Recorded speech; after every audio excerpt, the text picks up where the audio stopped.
اور تلفیف کیا ہوتی ہے؟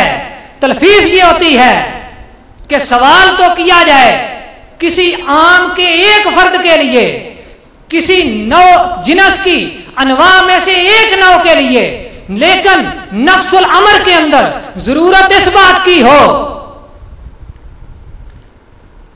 کہ اس پورے عام کی طرف سے جواب دیا جائے، اس پوری جنس کی تمام انواع کی طرف سے جواب دیا جائے، نفس الامر میں حاجت اس بات کی ہو تو اس وقت مجیب اس خاص فرد کے بارے میں جواب نہیں دیتا، پورے عام کے بارے میں جواب دیتا ہے۔ تو یہاں ضرورت نفس الامر میں اس بات کی تھی کہ سرکار دو عالم صلی اللہ تعالی علیہ وسلم کا تمام مردوں کا باپ نہ ہونا بیان کیا جائے، اس لیے رب ذوالجلال نے یہ صرف حضرت زید کے باپ ہونے کی نفی نہیں فرمائی، تمام مردوں کا باپ ہونے کی نفی فرما دی ہے۔ اب آگے سوال یہ پیدا ہوتا ہے کہ اس تلفیف کی کیا ضرورت پیش آئی، اس تلفیف میں کیا حکمت ہے؟ تو اس میں حکمت یہ ہے کہ حضور صلی اللہ تعالی علیہ وسلم کی ختم نبوت کی طرف ترشیح مقصود ہے، اشارہ کرنا مقصود ہے۔ یہیں سے خالق کائنات نے سرکار دو عالم صلی اللہ تعالی علیہ وسلم کا آخری نبی ہونا اشاراتاً بیان فرما دیا ہے۔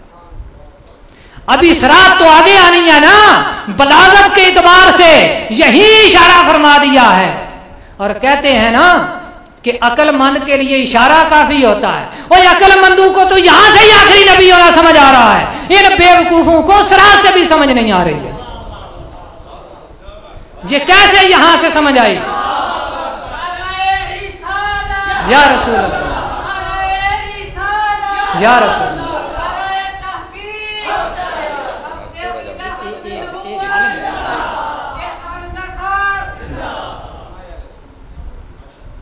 یہاں سے اشارہ کیسے نکلا؟ اشارہ اس طرح نکلا کہ پہلے انبیاء کرام علیہم السلام خالق کائنات ان کی حوصلہ افزائی کے لیے، ان کو فضیلت دینے کے لیے ان کی اولاد میں سے انبیاء بناتا تھا، انبیاء پیدا فرماتا تھا۔ اب سرکار دو عالم صلی اللہ تعالی علیہ وسلم اگر آپ کسی مرد کے باپ ہوتے تو یا تو اسے نبوت دی جاتی یا نبوت نہ دی جاتی۔ اگر نبوت دی جاتی آپ خاتم الانبیاء نہ رہتے، اور اگر نہ دی جاتی تو اس فضیلت میں دوسرے انبیاء آپ سے افضل قرار پاتے۔ حالانکہ سرکار دو عالم صلی اللہ تعالی علیہ وسلم تمام انبیاء کرام سے افضل ہیں، تمام انبیاء کرام، تمام کائنات، بعد از خدا بزرگ تو ہی قصہ ہے مختصر۔ تو اب اگر لا یا رسول اللہ، یا زندہ، اب اگر آپ کی اولاد میں سے کوئی مرد ہوتا، نبوت نہ ملتی، سرکار دو عالم صلی اللہ تعالی علیہ وسلم کی فضیلت میں فرق آتا، آپ کے کمالات میں فرق آتا، اور اگر نبوت دی جاتی خاتمیت میں فرق آتا، رب تعالیٰ نے آپ کی اولاد پاک میں سے کسی کو رجولیت تک پہنچنے کا موقع نہ عطا فرمایا۔ آپ کے چاروں صاحبزادوں کے وصال بچپن میں ہی ہو گئے تاکہ آپ کی خاتم نبیت، خاتم النبیین ہونا، آپ کی ختم نبوت وہ باقی رہے۔ یہ ختم نبوت کی طرف اشارہ ہے۔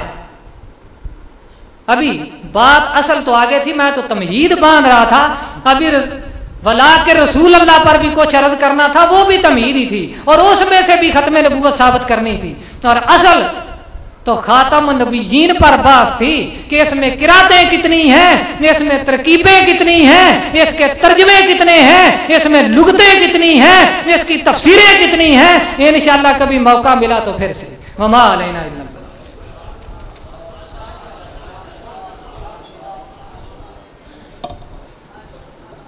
ماشاءاللہ جامعہ کے مدرس حضرت علامہ استاذ العلماء حضرت علامہ مفتی محمد احسان اللہ صاحب نقشبندی دامت برکاتہم القدسیہ بڑی ہی عالمانہ، فاضلانہ اور محققانہ گفتگو فرما رہے تھے، آپ نے سماعت فرمائی اور